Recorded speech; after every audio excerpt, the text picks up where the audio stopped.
बिहार जो राजनीतिक तौर पर हमेशा से गर्माहट को महसूस करता है। 4 सीटों पर उपचुनाव और इन 4 सीटों पर 2020 में 4 सीटों में 3 सीटें जो हैं इंडी गठबंधन के पास थी और इसीलिए इंडी गठबंधन के लिए इस बार ये नाक और साख दोनों की लड़ाई है। ये मानकर चला जा रहा है कि इसके लिए ये उपचुनाव एक सेमीफाइनल के जैसा है। 2 से ज्यादा सीटें हारने पर इंडी अलायंस पर सवाल खड़े हो सकते हैं, ये उसकी मजबूती पर सवाल खड़े हो सकते हैं। 2 सीट के अलावा 1 सीट चूंकि एनडीए गठबंधन के पास पहली बार थी और अब इस सीट पर उसे तो जीत हासिल करना ही है। दावे ये किए जा रहे हैं कि भाई चारों की चारों सीट हमारी ही होगी। एनडीए 2 से ज्यादा सीटों पर अपनी जीत का दावा कर रहा है। उपचुनाव में प्रशांत किशोर जैसे चेहरे इस बार चुनावी मैदान में पहली बार उतरे हैं। तो अब आप समझिए कि जब मुकाबला त्रिकोणीय आपको दिखेगा तो ये जनता के लिए तय करने के लिए विकल्प खुले होंगे। जनता ये सोच कर चलेगी, मान कर चलेगी कि हमें चुनाव करना है, किसके साथ वो खड़ी है। और इसीलिए इस उपचुनाव को एक सेमीफाइनल के तौर पर देखा जा रहा है,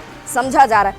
अब इन 4 सीटों की जब हम बात करेंगे तो इंडी अलायंस के लिए चुनौतियां ज्यादा हैं। एनडीए ये कह रहा है कि हम मजबूत हैं। हमारे सहयोगी इन 4 सीटों पर जहां उपचुनाव होने वाले हैं उस पर क्या है तैयारी, जोश कितना लोगों का हाई दिखता है, लोग क्या सोच रहे हैं, इसे हमने आपको दिखाया। और आज तो वोट कास्ट करने का दिन है।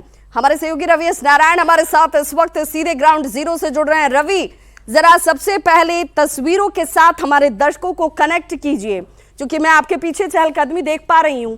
यहाँ पर तैयारियां जो हैं वो साफ तौर पर नजर आती हैं कि भाई हम तो तैयार हैं, अब जनता जनार्दन की बारी है।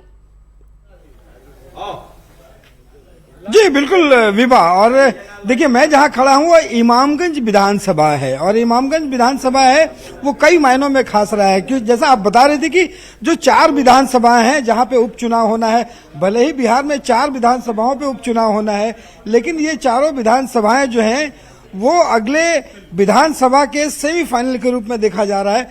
और ये देखिए जो इमामगंज विधानसभा है नक्सल प्रभावित इलाका माना जाता रहा है और इसे लेकर के सुरक्षा की हमेशा से यहाँ पे बढ़िया व्यवस्था जो है वो करनी पड़ती है। और सुबह से जो सुरक्षा कर्मी जो है वहाँ यहाँ पे लगे हुए हैं और मॉकपोल जो है वो यहाँ पे खत्म हो गया है। मॉकपोल हो गया यहाँ पे? जी सर, अच्छे से हुआ मॉकपोल? जी जी जी जी जी। कितने वोट डाले गए? 50 वोट। सभी सब ठीक ठाक है? जी जी, सब कैंडिडेट को 5-5 पड़ा है। हाँ, कहीं से कोई दिक्कत नहीं है? कोई दिक्कत नहीं। देखिए यहाँ पे मॉकपोल जो है विवाह हो गया है और यहाँ पे तमाम जो लोग हैं, कहीं से भी कोई दिक्कत है? कुछ दिक्कत नहीं पूरी है। तैयारी है? पूरा तैयारी है, बस इंतजार लोगों का है। हाँ इंतजार है, सब व्यवस्था एकदम है। हाँ, सारा व्यवस्था जो है वो बेहतर है। देखिए 7 बजने का इंतजार है जहां से तमाम जो लोग हैं वोटर्स जो हैं, 1-2 वोटर्स जो है वो आपको दिखा दूं यहाँ पे कि आने शुरू हो गए हैं यहाँ पे आकर के और धीरे धीरे पहुंचने लगे हैं। देखिए ये बड़ा दिलचस्प है ये जगह पे, जहाँ पे इस बार 4 जो विधानसभा है उसमें से 3 जो है इंडी अलायंस के बीच है और एक जो विधानसभा है ये जहां से जीतन राम मांझी यहाँ से हुआ करते थे, लोकसभा में अब सांसद हो गए और अपने उनके जो बहू है वो यहाँ पे उनको टिकट मिला है। और दूसरा जो है आरजेडी के जो है रोशन मांझी, उनके बीच में सीधा मुकाबला है।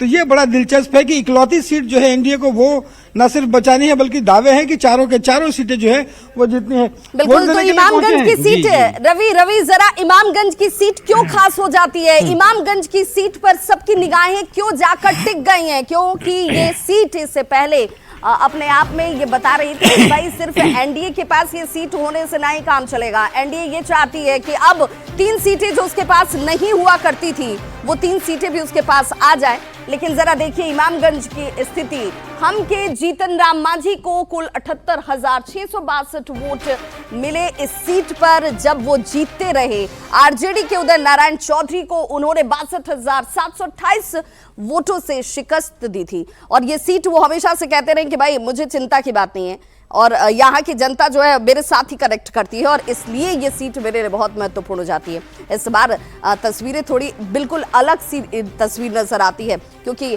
परिवार के अंदर ही इस बार इस सीटों का अंक गणित जो है घूम रहा है। रवि एस नारायण, चूंकि आप ग्राउंड पर जरूर मौजूद हैं तो आपसे ही समझना चाहेंगे कि इमामगंज पर इतना फोकस, इमामगंज को लेकर इतनी तैयारियां, बार बार वहां पर जाकर चुनाव प्रचार को गर्म करना, ये क्या दिखाता है, ये क्या दर्शाता है? देखिए यहाँ पे इमामगंज कई मायनों में खास है। आपको बताया कि जैसा अब बात कर रहे थे कि जो 4 विधानसभा जहाँ पे उपचुनाव होना है वहाँ पे ये एक जगह है इमामगंज जहाँ एनडीए के खाते में ये सीट रही थी और इसे बचाने की जो जिम्मेदारी है कंधे पे वो सबसे ज्यादा है। आपने देखा होगा कि लगभग मुख्यमंत्री हो या बीजेपी के तमाम जो बड़े चेहरे हैं वो एक साथ एक मंच पर आकर के यहाँ पे दीपा मांझी के लिए उन्होंने प्रचार किया है, जबकि तेजस्वी यादव खुद जो है अपने उम्मीदवार को लेकर के ये प्रचार करते रहे हैं। ये सीट ऐसी है, अब देखिए कि यहाँ पे अगर इंडिया अलायंस इसको जीतने में कामयाब अगर होती है तो एक बड़ा संदेश दे सकती है कि वो एनडीए की सीटें जो हैं वो जीतती है, जबकि एनडीए ने पूरी ताकत लगाई है कि न सिर्फ एक बल्कि 4 विधानसभाओं में कम से कम 2 से 3 विधानसभाओं जीतने का जो दावा है वो बीजेपी कर रही है। तो अपना इकलौता गढ़ उपचुनाव के लिहाज से नहीं, ये सेमीफाइनल के लिहाज से देखा जाए तो ये उपचुनाव अपने आप में बहुत महत्वपूर्ण और इसीलिए इमामगंज जीतन राम मांझी की ये सीट जो है, और ये बताया भी जा रहा है कि भाई जीतन राम मांझी ये बार बार कहते रहे कि भाई इस सीट पर हमारी पकड़ इतनी मजबूत है कि ये कहीं जाने वाली नहीं है, लेकिन जो 3 सीटें पहले किसी और के पास थी वो सीटें हमारे पास जरूर होंगी। ये तो तय करेगी यहाँ की जनता, ये बताएगी कि क्या सचमुच ऐसी ही स्थिति बनती जा रही है क्या।